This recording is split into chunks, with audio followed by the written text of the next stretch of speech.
Jaksa penuntut umum menolak eksepsi atau nota keberatan yang diajukan oleh terdakwa mantan Menkominfo sekaligus Sekjen Nasdem Johnny G. Plate dalam dugaan kasus korupsi pengadaan tower BTS.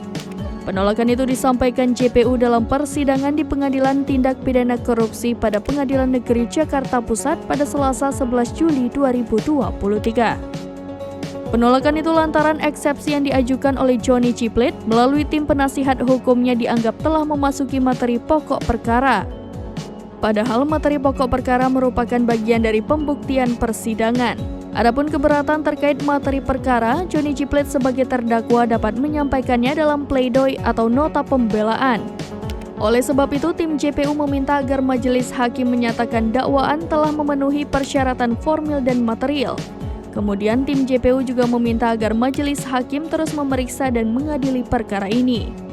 Untuk informasi, dalam perkara ini Johnny G. Plate bersama 5 terdakwa lainnya telah dijerat pasal korupsi.